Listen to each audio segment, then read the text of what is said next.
All right. Sorry, So, I was offline for a second there, but I'm back. okay. Before we begin, I want to introduce you first, Keith. Keith is a man of strong faith, a family man, a married man to a wonderful woman, Judy. Is that right? That's Judy. right. And together they have five children. That's right. And he works as an online language teacher and coach. His website is fivearrows.ca. That's correct. And he speaks six languages fluently and six more very well, and numerous more just the basics. Yes. Yes. So glad to have you here. Thank you very much. Thank you. And Yeah, it's fun to be here. For 20, in 1994, I started teaching in Starbucks coffee shops. And so yes, most of my teaching experience was not online. It was in Starbucks. But then when the COVID-19 began, that was everything changed. And I sure, had sure. to, and it was mostly in Starbucks stores. And then Starbucks closed their doors and they said, we don't want people in the store. You can go buy a coffee, but buy your coffee and go away. And so now I Hmm. teach mostly online. Hmm. Wow. So uh, you had how many groups going at one time? What was the maximum amount of uh, lessons you were teaching with groups?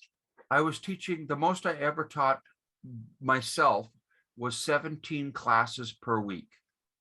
And each class was 1.5 hours long. And Hmm. in each group, there was 6 people. So I would go to Starbucks and I would meet with 6 students. And it was always groups depending on their level of skill. So beginners with beginners, intermediate with intermediate, advanced with advanced. And we would meet for 1.5 hours. And at the most, I had 17 classes per week. And I would drive to one Starbucks store. I would teach, then I would drive to another Starbucks store in another part of town, teach again, and drive to another. And I drove all over the city where I was living, which was Vancouver, BC. Hmm. Hmm. Very nice. Very nice. And so do you live near Vancouver still, or have you moved since No, then? now my home is in a small city that is about 3.5 hours northeast of Vancouver. The city Okay. I live in is called Kamloops, Kamloops. Kamloops. This is Hmm. a much smaller city. This is about 80,000 people, 90,000 Wow. people maybe. That's a big city for us. For this country, that's a pretty big city. Well, Vancouver was a few million people, so it was a big change. Wow, wow. So that's good for you. And the kids are still near Vancouver, or are they close to you? My children live in different places. We have two of our kids live in the city where we live, and two of them live close to Vancouver, and one of them lives in Germany. Okay. Wow, wow. So he lives in Germany, or one of them lives in Germany, and are they all, in that case, are they all multilingual? Do they all speak multiple languages like you? No, no, they don't. One of my kids speaks some degree of Spanish, and he's dabbled in other things. He's done a little bit of Afrikaans and other languages. He enjoys languages, but he hasn't done very much work. But the youngest of my children, I did not speak English to him at all until he was 4.5 years old. And then I said the first word to him in English. I had to have a serious conversation with him about something important, actually, to talk to him about being a Christian. And I wanted to be very clear. And that was the first time I spoke to him in English. And I thought he would be really surprised because he never heard me speak to him in English. And he always used to talk, he always called Spanish Papi's language because he thought everyone spoke normally, but Papi had his own language. He was like in a separate world. And then when I spoke to him in English, I thought he would be very surprised, but he wasn't. And we had our very serious talk. But then when he got a little bit older and went to school, in Canada, we have French immersion schools. And that means that all of the school, all of the classes are in the French language, not in English. And so he went to French immersion school for the first 6 years of his life, of his school time. And so he spoke French, Spanish, and English. And then when he got older, he moved to Germany, and he speaks German very, very well. So he's the one who has done the most with languages. He has I Spanish see. and French and German, Wow, and he's wow, learning Dutch, I think, now. wow, wow. So that's pretty cool. Uh, and I guess my question, I'll move things back to you now. Yeah. The first question on my list uh, is, what was your greatest motivation in becoming multilingual yourself? I really love this question because I think motivation is very, very important. When I meet students, I listen to the reasons that they want to learn languages, and I can tell when they tell me what their motivation is, I can tell you in advance if they will succeed or not succeed. My motivation for learning languages is to connect with people. My wife and I were involved mostly in helping new immigrants to Canada, especially people who came from countries where there were wars, a lot of war or extreme situations, very, very bad situations. And they came to Canada to have a safe life and to bring their families to a safe place. So they were called refugees. And Canada received many refugees. And my wife and I uh, helped people in their first few months in Canada. We would help them to get a house. We would help the children go to school.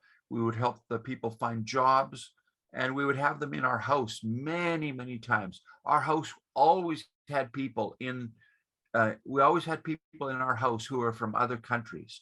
So our children knew that there would always be people speaking Polish and speaking Spanish and speaking Tigrinya and speaking languages from around the world, because dad and mom were always inviting people over from other countries. That was normal life for us.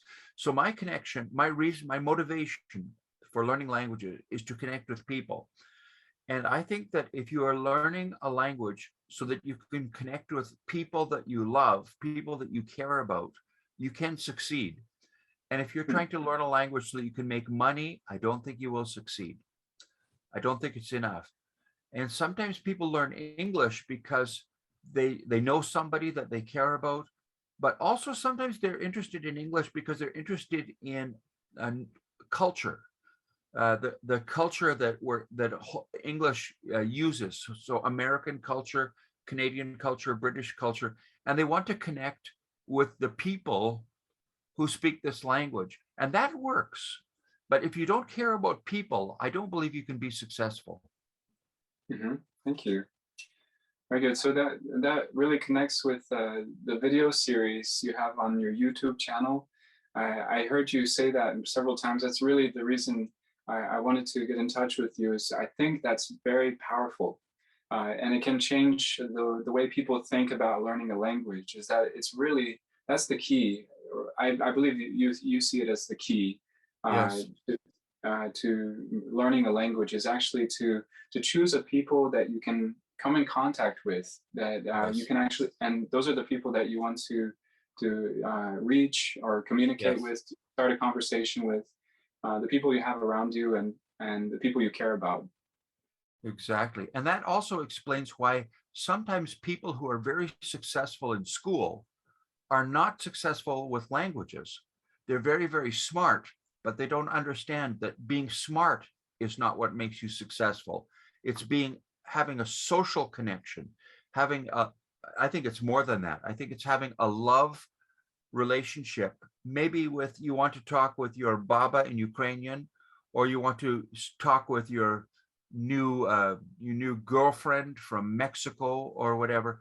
There has to be somebody that you care about, and then you can learn a language. Being smart is not enough, and sometimes smart people fail very badly. And sometimes people who have no academic success learn languages very well because they like to connect with people. And one of my explanations is I often say that language learning is not an academic experience. Language learning is a social experience. Thank you. So, so you're talking about, the IQ that a person has to have in order to learn a language. Do they have to be really smart in order to do it? It's really difficult. It's actually, there are challenges in learning a language, but Yeah, sometimes one of the challenges is just, me saying, I'm not smart enough for this. yeah. Uh, it, is that true? I mean, is it possible that someone could be too dumb to learn a language? I have taught since 1994, I've taught many hundreds of people. I've taught people who are dyslexic. I've taught people that were told they were ADHD, attention deficit disorder. I've taught people that were told by their teachers that they were learning disabled, that they were not capable of learning very well. And I remember one example. There was a young lady, she was in grade 12, which is the last year of high school in Canada. And her teacher told her, you're learning disabled and you're simply not going to do very well academically. So she was taking all her classes at high school, and one of them was Spanish. And so she studied Spanish with me. And we met in a shopping mall in the food court, and I taught her Spanish. When she finished the year, she got straight A's. All her grades were the top grade you could get in Canada, and she won a scholarship to go to a university because she was so successful. And I told her the first time I met her, if somebody tells you that you are learning disabled, it's false. That's just not true. You think in a different way. Your brain is wired differently. It's like everybody in the world has a Windows computer and you have a Mac computer. Your brain works, so it's just a different way. And so a good teacher has to learn that every student is an individual. And sometimes most people are similar enough that you can teach a group, but sometimes you get someone that you have to teach in a little different way. One of my students who was dyslexic had difficulty. Dyslexic means that when you're reading, you often reverse letters and it's very difficult to read. So I used to get the students to read words. I would hold up a little whiteboard and I would write the word, and I would do that a lot. But with him, I learned I didn't do this. I would say, Mary is going to say something now in Spanish, and I want you to say what she said. She'll give the answer, and I want you to repeat it. That guy learned Spanish very, very well, and he was not academically successful. So I think academic success is helpful sometimes when you're thinking about grammar. And I love grammar, but some people don't. If you like grammar, being a smart person is kind of helpful because you think of things in a methodical way, in a systematic way. You're very analytical, but you don't have to be. I think that you have, the most important thing is not being smart. The most important thing is being friendly. If I can reduce it to that one word, I would say you have to be friendly. Thank you. All right, so that's we're still kind of dabbling with this idea of the challenge. What was the greatest challenge that you faced when you were starting your language learning journey? There were some challenges, but I didn't feel them because I didn't care. If I made mistakes, I didn't care. So when I first started to speak Spanish, which is the first language that I learned, I did not understand how to use the past tense in Spanish. And in Spanish, there's more than one past tense. I didn't know them. So I would always talk in the present tense. And then when I was trying to be clear that I was talking about something I did last week, I would speak in the present tense and then insert an expression about when this happened. So I would say, today I'm going to the shopping center. Last week, I'm going to the shopping center too. And then I would talk about the future. And next week, I'm going to the shopping center too. So I always use the present tense It was very simple. And then I would add time expressions. And I think that one of the challenges that people face is they get stuck. They start a sentence and they say, I don't know how to finish the sentence. And I think that the key to solving that problem is make your sentence much, much simpler. So don't try to say complicated things like, today I was thinking about going to the shopping mall, but I had a lot of other things to do, whatever. And you talk in a big, long sentence. You make it very simple. Today, I'm going to the shopping center. Yesterday, I'm going to the shopping center too. And you make your sentences very short and simple, and they don't have to be perfect. Your goal is not to speak perfect. Now, you and I are talking a lot about learning English. The important thing is not about speaking perfect English. The goal is to speak English well enough that you can talk with a person whose only language is English. If you can talk with them and you are understood, that's excellent. Because now all you do is you keep doing that. At first, it's really not very good, but they understand. That's all you need. That's enough. And then you improve it a little bit. It will improve a little bit every day, by connecting with people, not by connecting so much with your books, but connecting with people. And the language will improve. Am I answering your question, Eric? Yes, perfectly. Thank you. So I think I'm catching on to it a little bit. When we talk about friendliness, really, I think like a person who is naturally outgoing, naturally extroverted, he has an advantage over the person Yes. who's shy. So Yes, that's what true. about the people who are naturally more shy and afraid to approach people? I mean, do you think that's a challenge you probably didn't have? I'm guessing. I didn't have that problem, but I have students who have been very shy, and it's one of the greatest difficulties in language learning.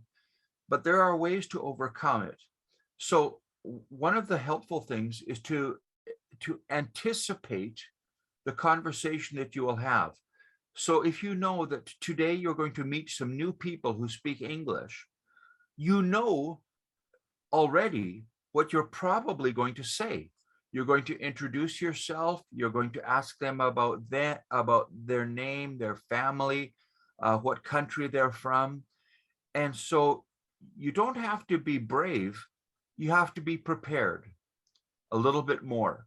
A person who is outgoing doesn't prepare very much. A person who's shy can prepare a little bit more and say, okay, today I'm going to a restaurant and I'm going to speak English in the restaurant. What will I say? I will say, could I have a menu, please? Where's the bathroom? Do you have this food that I like or this food that I like? If you're shy, you can prepare and you can be ready for your conversation. And then it's a little bit easier. It's not emotionally difficult because you know that you're ready. Also, I think that shyness can change. There are many things about our personality that don't change very easily, but being shy can change. And when you are successful in communicating with people, that success gives you more success and more success. And it's one of the great blessings or benefits of learning a new language is that you develop an ability to communicate with new people, and especially to communicate with people who are different than you. You will communicate, there's a word that we use in English, it's a little complicated, but to communicate cross-culturally. Mm-hmm. That means not just communicating with your own culture, but communicating with people from other cultures, people who look different, people who sound different, people who are from different political situations, people with other religions, people with different family styles. And learning a new language helps you to overcome your shyness and the emotional difficulty because you practice and you connect with new people who are different. Thank you. Yeah, So was it always this way with you growing up? I mean, did you have someone who encouraged you or who helped you as you were learning, or did you just naturally, jump into language learning? When I was a little boy, um, my mother was encouraging to me about languages, but it was not intentional. She wasn't thinking, I want to help Keith enjoy languages. But my mother's family was Ukrainian, and Mm, the thing that I learned from my mom was that having another language opens a door to a new world, and that you will meet interesting people and you will meet new people and your world will be bigger. I used to say to my children, if you speak only English, because that's our native language, if you speak only English, your world is this big. If you mm, speak English and another language, your world is this big. If you speak English and 5 languages, your world is this big.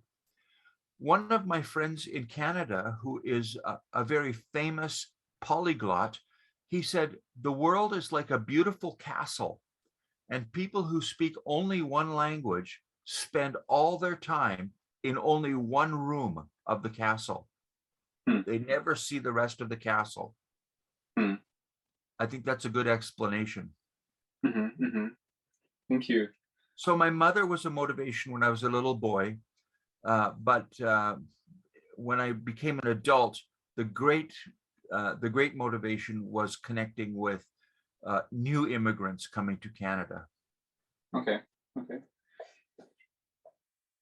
And let's say if we talk about uh, becoming a polyglot in order to learn multiple languages, uh, was it uh, was there anyone that you that influenced you, or what process did you take in order to start picking up multiple languages? What steps did you take in order to reach your You have goals? really good questions, Eric. These are really good. So I was in a meeting one time in Vancouver, and there were people coming together that were from different churches, because I was working in a church that was a Spanish-speaking church. So I went to this meeting of people who were helping the new Canadians that were coming from Spanish-speaking countries, and everyone was speaking Spanish in the group, but there were 2 guys that sounded different to me, and I was listening to them, and I thought, that is really bad Spanish. I don't know what's wrong with these people. Do they have a speech impediment, a problem with speaking, or are they from a different country, or what's the problem? They were not speaking Spanish. They were speaking Brazilian Portuguese. And I realized that if I speak Spanish, I can understand a lot of Portuguese. We were talking this morning with Christina, who speaks Czech and Polish and understands Slovak. So if you speak Czech, it's a wonderful thing, because there are some other languages that are quite close. When you listen to Polish, if you speak Czech, you think, well, Polish is only Czech with a lot of spelling mistakes. It's so close. You know that you could learn this with very little work. So that was my first experience. I learned Spanish, then Portuguese. Then I learned that with those languages, I could understand Italian. So I started to learn Italian. And then I learned French, which is also in the same family of languages. So languages are in families. And so there are Slavic languages, Czech and Slovak and Polish and Russian, a little different part of the family, but learning languages in the same family is quite easy. So for English people, much of our vocabulary, at least half of our vocabulary, comes from French, and much of our grammar comes from German. So for English people, when we look at French, the difficulty is pronunciation, but we recognize many, many, many words. And when we look at German, we sometimes understand certain things about German grammar because those things exist in English. So languages, learning new languages in the same family is quite easy, but it's exciting when your world gets bigger and bigger and bigger and bigger. And the real turning point for me was about 10 years ago. There was a book that was published in the United States called Babel No More. And this was a book written about hyper polyglots, people who speak large numbers of languages. So the book was published, and then there was a Canadian national TV network had a program, a documentary program, and they asked me to come and speak on this program with other Canadian people who were hyper polyglots, meaning speaking 6 languages or more. And when I met these other guys, it was so exciting for me. It was so motivating. And from that moment, I said, this is what I am. This is what God built me to do, to learn languages, to teach languages, to connect with people. And, I think that it's not simply my interest. I think it is something that God put in my heart. Thank you. Am I making sense, Eric? Yes, beautifully. Thank you. So when we talk about learning a language, what would you say successfully learning a language looks like? Another brilliant question. You've really prepared well. Success in language at the beginning is simply being able to talk with somebody and be understood. You might talk, I don't know if this makes sense, but I often say in other language, I will say, I speak Russian like Tarzan. Mm-hmm. I don't know if you've seen the movies, but in English, we had movies about Tarzan, who grew up in Africa, and he learned from the monkeys. And so he talked in a very strange way. He had no grammar. His language sounded very, very simple and with a lot of mistakes. If you can speak English like Tarzan at the beginning, that's excellent. That's fantastic, because you know that if you speak English badly, you can speak English well, but you must speak English badly at the beginning. You must accept that. You must say, okay, I will speak bad English, because if I do, that opens the door to good English. I absolutely believe that. So success at the beginning means you said something, the other person understood, and you understood what they said. That's success. I think later, more advanced success is a little different. My goal with my languages is I want to be, and I have to tell a story. If I was sitting in a coffee shop and somebody walks in who doesn't speak English, I want to be able to have a conversation with them, not perfect, but to have a conversation with them about everyday things, normal things. Tell me about your family. Tell me about your country. Tell me about your name.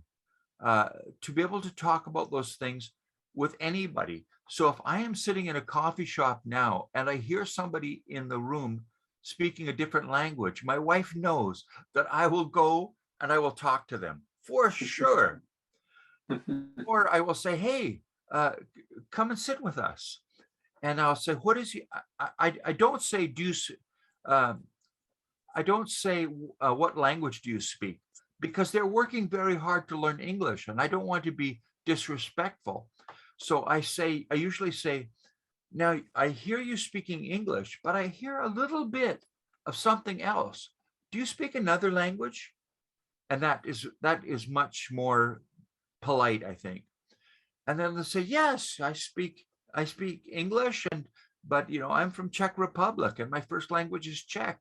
And I say, oh, that's very cool. And I'll make connections that way. So I want to be able to have a conversation spontaneously, meaning without preparation, as a surprise with anybody who comes and speaks a different language with me. That's a success at the higher level. For me, what's important is speaking and understanding. I'm not very interested in reading and writing. I can read and write. I can read Russian, but I don't really care. I don't want to read Dostoevsky in Russian. I don't care. Some people do. I want to be able to have friendship with Russian people, and I want to have friendship with Czech people and Polish people and Mexican people. That's what I want. That's what's important to me. And for me, that is success, is when I can have meaningful conversations with them. At first, I talk like Tarzan. Later, I talk like Jane, who is the other person in the Tarzan story. Jane is the lady who speaks English perfectly, and Tarzan speaks really simple English. Thank you. Yeah, that's a motivation for a lot of people. That we should get to the level that we can make friends with people and have lasting friendships with the people. Yes. That's probably a different level of overall of becoming a human being. Yes, I think so. I think so. And all right, so you and I, Eric, you and I have talked about faith and our faith in Jesus Christ. I think it's very significant that when God wanted to communicate with people and he wanted to tell us about his great love for us and his plan for us, he didn't just send, the tablets of the 10 Commandments to Moses. That was great. But he came. He came to live with us. Jesus Christ walked with us and he spoke with people and he communicated with words. And he spoke words to people and he listened to people and he had conversations and he told stories and he built relationships with people. And then when he was not here any longer in person, he decided to communicate with us in language. So we have a Bible in a language. This tells us something, that language is not simply a fascinating thing about human society. This is something that is about the way that God has built us. God has built us for relationships with himself. We're made for a relationship with God, and we're made for relationships with people. And this is who we are. And so learning languages helps us to connect with people, and being able to read and write allows us also to build a relationship with God, because we can read the Bible and understand things that God wants to say to us. It's all language. Amen. Amen. I've been wondering about it. It's something that a lot of language teachers probably don't bring up a lot, but the Bible, as a learning resource, when we talk about the potential that just the Bible alone has, and being translated into today it's in almost every language, I imagine. Yeah, it's amazing. And, do you think that a language learner could learn the language just from the Bible? There are some challenges with that. For example, the often Bible translations were done a long time ago. And so in English, the English Bible, the most famous version of the English Bible, was translated in the year 1611. And so the English is very old and it's very different, and no one speaks that way now. So it's not a good example of English that we would speak today. But if you are learning to speak English and you're very interested in the Bible, you can get a version of the Bible in modern English, and you can read something that is in modern English that is much easier to read. And the examples of the English that you read are examples of things that you might actually want to be able to say and understand. So this is true also in other languages, in Spanish and in French. I have the Bible in Spanish, and it was translated hundreds of years ago. And the language has changed very much since that time. I see. But I also read, in my case, this is very unusual, but I can read the Bible in the original language. So the first part of the Bible, called the Old Testament, is written in Hebrew and a little bit of it in Aramaic, those two languages. I don't read that part. But the New Testament, everything from the time of Jesus on, I can read that in the original language, which is uh, a form of the Greek language, and it's called Koine Greek. Koine means common. So this was the common Greek that was spoken in the time of the apostles. And I can read that language, and I find that really interesting. I think that's fascinating because God decided to communicate with us, and he chose the common language of the people and said, here, I'll give it to them this way. And I have the great privilege of reading it in that form. Very cool. Thank you. Can I ask you, I think I have two more questions. We're running low on time. Okay. How can someone who flunked languages become a hyper polyglot?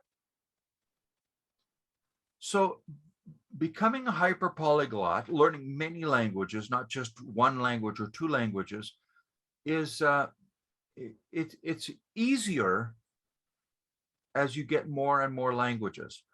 When you first learn a new language, if you're a Czech person learning English, it's a lot of work. It's really hard. But when you learn English, you learn two things. You learn the English language, and you learn how to learn languages. So after you learn English, if you want to learn Dutch or French, it's much easier. And then you say, okay, well, now I know Czech and English and French. Now I think I could learn Italian. And it's so much easier because the language is related, but also because you know how to learn languages. How do I learn thousands of words? How do I learn grammar that's different in another language? How do I do that? Well, you learn that when you learn the first language. And then, so going from being bilingual to a polyglot to a hyper polyglot, it gets easier and easier when you move forward with each one. Okay. Is that making sense, Eric? Am I answering your question? Yeah. We have to work on knocking one off at a time, and then it's kind of like dominoes that it will. You choose similar languages, and then you move on to the next one and the next one. And you have to learn how do I learn vocabulary? Doesn't matter what language. How do I learn vocabulary? How do I learn how to use writing systems that are very different from my writing system? Czech is perfectly phonetic. It's wonderful. English is crazy. English is, we have an expression in English. We say English is a dog's breakfast, meaning it's a mixture of all the junk from the day before that you give to the dog. So English spelling and English writing is a dog's breakfast. Czech writing is wonderful. It's a dream. So if you can learn English writing, then you say, okay, I could learn German. I could learn Russian. I can learn anything. It gets easier. And what would you say to people who are struggling with learning their first language, struggling with learning English? I would say, first, recognize that is completely normal. There's nothing wrong with you. You're fine. You're smart enough. You can do this. You also have to remember that there are some people in the world who are much dumber than you, who speak English really well. For example, when we're talking about English, there are some very dumb people who speak English. You can learn English for sure, but it's normal that it feels a little bit hard at first. And the other thing is that even learning English, just getting started. That's the part that feels the most difficult. It's emotionally difficult for adults, because if you're an adult and you want to learn math, it's really easy. You get a book, you read it, and you can learn anything. To learn science, no problem. To learn a language is more difficult. It's similar to learning to play a musical instrument. So if you want to play the guitar and you read books about guitar, and you read many, many, many books about guitar, and you still can't play the guitar, so you go to the library and you read more books about playing the guitar. And then you go home and you take your guitar and you still can't play, because you can't play the guitar without practice. And learning English is different than learning everything else you ever learned before, learning a second language. You have to sit down and use it, like playing the guitar. You have to practice. You have to go speak English, maybe badly, maybe with many mistakes, maybe with difficulty, but you will succeed if you will do that, take that difficult step of opening your mouth and accepting the consequences. Hmm. Hmm. Is there a challenge you would like to give to people who are trying to learn English? Yes, if you're trying to learn English, the first thing is be courageous, be brave, take a chance, and speak English. If you hear somebody that you think is English, speaking English, introduce yourself and say, "Excuse me, my name is Marek, and I hear you speaking English. I'm learning English.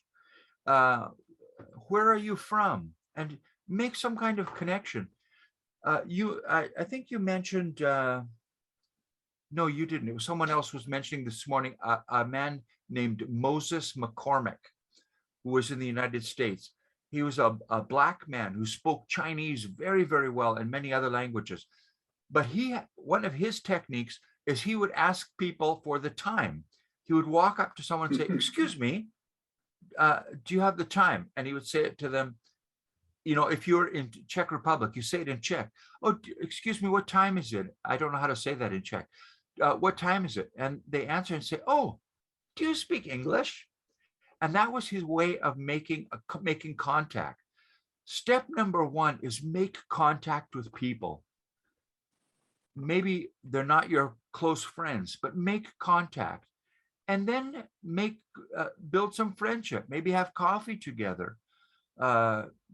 Do something to build friendships with people who speak your target language. That would be my challenge, is make friendships with people who speak the language that you're learning.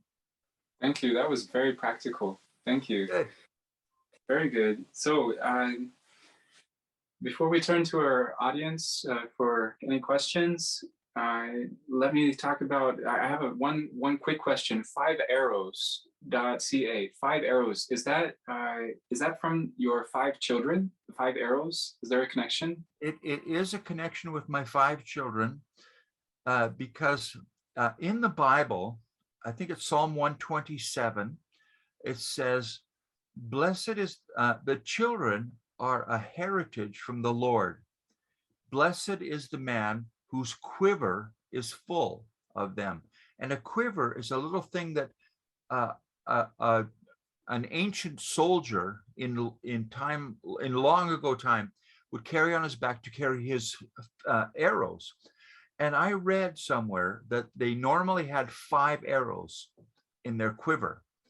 And I had 5 children. And so I told them, you are arrows. You cannot shoot yourself. You can't do anything useful, but you are shot like an arrow, and you come from a family, and you come from faith, and you come from somewhere. And so you are useful as an arrow because you can be shot from a bow and you can do something useful. And you can go and, like an arrow, you can destroy something that is really terrible. You can do some good with your life, but not by yourself. An arrow by itself can do nothing, but an arrow in the hands of a warrior can be very effective. And so that's why I talk to my children that way. And they knew that every Father's Day, that Dad was going to talk to them about being the arrows. Mm-hmm. Mm-hmm. And that's how I named my business. That's true. Cool, cool. Thank you. So that's very nice. I'm very thankful to have you here with us today. So I just want to restate the website. It's 5arrows.ca. Also, there's a very useful YouTube channel that you've put together with a lot of videos. You talk about the force method. Yeah. And the other interesting videos also where you talked with the other polyglots. There's one video there. Yeah, very good stuff. So I recommend Keith Swayne's YouTube channel and also 5arrows.ca if you want to get in touch with Keith. My YouTube channel has, if you want to find me on YouTube, you have to type in my name, and now you can see it on the screen. If you type in my name, then you can find me on YouTube. Yes. So on YouTube, it's not my business name, it's my personal name. Okay. And then on my website, my website name is written all in letters. There's not the number 5. It says 5 FIVEARROWS.ca, and CA is for Canada. So that's how you can find me one way or another. Perfect.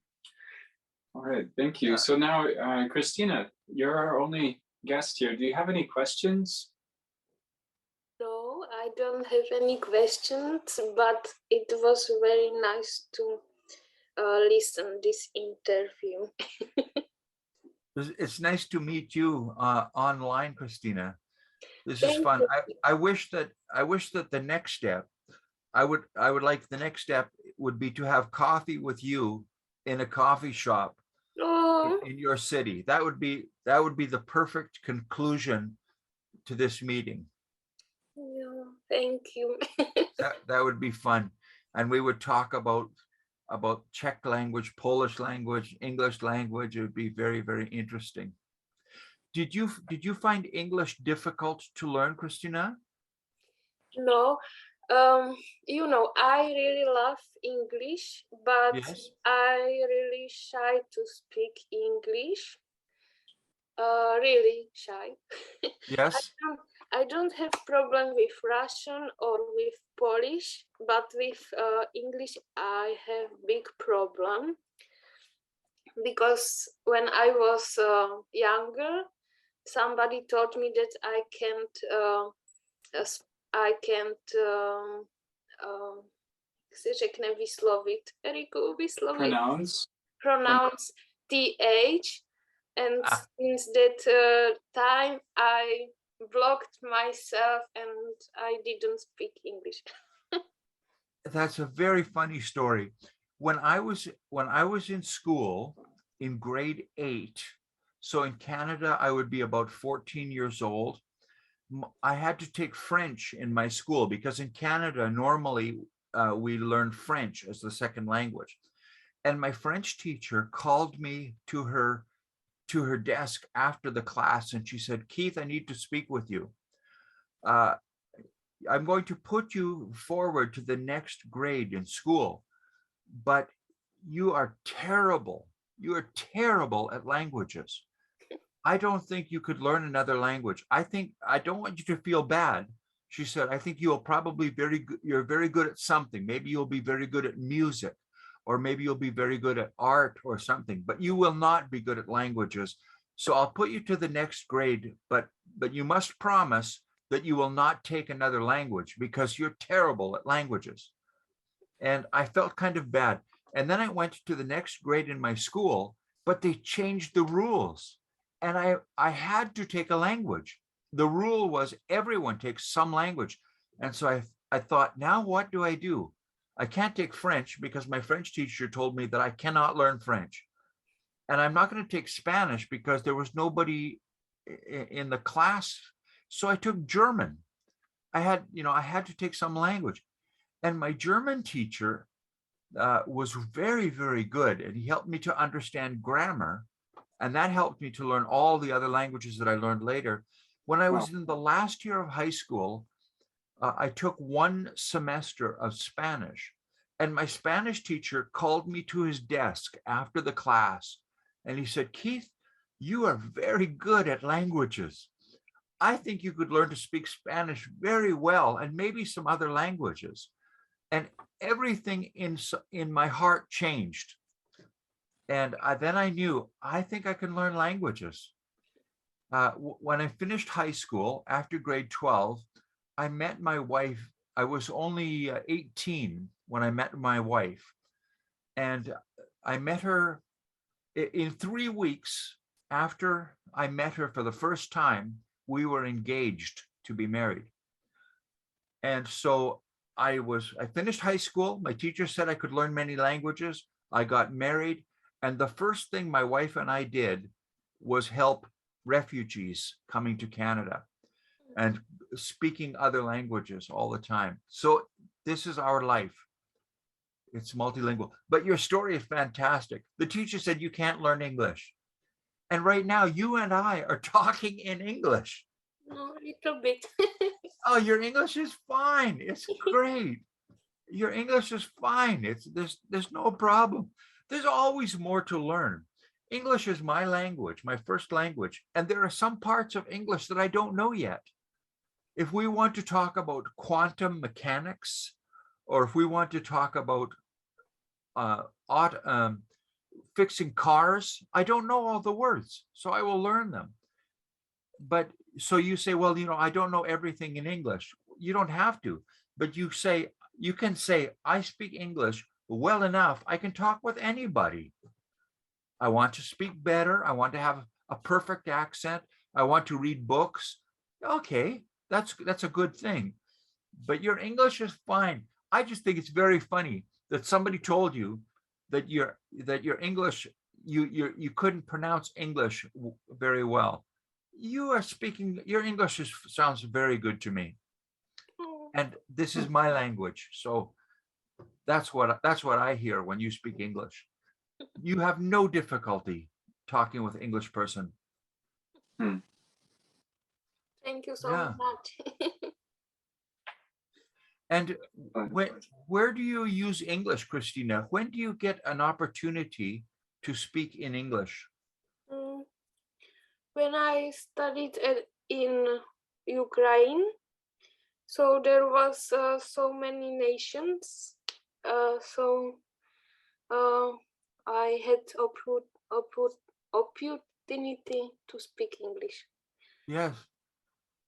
And in Czech Republic, are there many opportunities to speak English? No.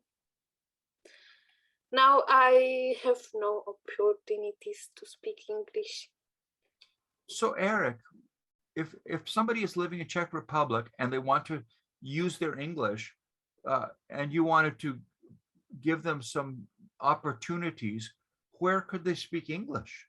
Where could they use this language? They have to be in a bigger city like Prague, yes, or Brno or Ostrava, or their job has to involve English. So they have to work with an international company that speaks English. Like, yes, even the smaller towns with about 30,000 people, they have companies that ask for English and they require like some English calling or something like that. Yeah. Where it can be handy. Besides that, it's necessary for school. The children, yes, they graduate with exams from English, but there's really not a whole lot of English speakers. There's no minority of English speaking people. Every once in a while, you might meet an expat, so from the US or from England, yeah, but really not a whole bunch of English speakers. I think also that there are sometimes people who use Zoom or Skype or Messenger or something. There are people who are trying to learn the Czech language, and they don't speak Czech, but they speak English. And then a Czech person would say, I only know a little bit of English and I want to use my English. And you can make an exchange and you can give them an opportunity to speak Czech and they can speak English with you. For someone like Christina, your level of English is quite high. So that would not be difficult for you. But sometimes if you're speaking with somebody who's learning Czech, their level of Czech might be very low, and you can't have a conversation, but you can teach them. Here are 10 things that you will say the first time you speak Czech. You know, you have to learn how to say ahoy, jak se má, or I don't know what you say, but you teach them the basic things. So you have to, you're not a teacher, but you say, okay, I can tell you 10 words that you will need in a restaurant: menu, bathroom, waiter, door, coffee. So you can exchange Czech language for English language, because English people, there are some English people who really want to learn the Czech language because maybe their girlfriend is from Czech Republic, or their wife is from Czech Republic, or husband. Maybe they are going to work in Czech Republic. I have a friend, one of my internet friends lives in Puerto Rico. So his first language is Spanish, and he speaks English very well, but he also speaks a little bit of Czech because he worked for Hewlett-Packard, the company that makes computers and printers. And he had to go to Czech Republic because Hewlett-Packard does business in Czech Republic. So he wants to learn a little bit of Czech. There are people who want to learn how to speak Czech language for sure. And you can say, okay, I can talk with you on the internet. You speak English, I'll speak Czech, and we will help each other to get better. Mm-hmm. So I think even if you don't have face-to-face opportunities with the internet, it's easier to have something very similar with a webcam. Just a simple camera, the camera that's on your laptop computer, that's enough. Mm-hmm. Very good. Well, Good. thank you very much, Keith. It's been an honor and a joy to speak with you. Again, thank you for taking the offer to speak with us. And once I get everything worked out as far as on the recording, I'll send you a link. I'll put the links that we talked about also in the description on the video. And yeah, I hope it's not the last time. Well, nice to meet you, and it was nice to talk with you. And it's exciting to talk about languages, and it's exciting to talk about learning Czech language and learning English language and many other languages. So a great pleasure for me. Nice talking with you. Yeah, great. It was awesome. Okay, I will say goodbye then. Okay. Bye and thank you, Keith. How do you say goodbye in Czech? Nashledanou. Do svidano? Nashledanou. Oh, I can't hear very well. Nashledanou. Nasledano. Mm-hmm. Yes. Yeah. Kristýna, či vy hovoríte po ukrajinsky тоже? No, лучше по-русски, но я понимаю по-русски, Да. по-российски тоже. Да. Я чуть-чуть говорю по-русски. У меня подруга из Москвы, она говорит, что у меня проблема собаки. Я понимаю все, но не могу говорить. Yeah. Eric, I said in Russian, one of my Russian friends told me, she said, you have the problem of a dog. A dog can understand everything, but can't answer, can't speak. So she says, I have a dog's problem. I can understand fine, but I can't speak. So that's a description of me in Russian. Okay, my friends, nice talking with you. Bye for now. Goodbye for now. Bye-bye. Bye.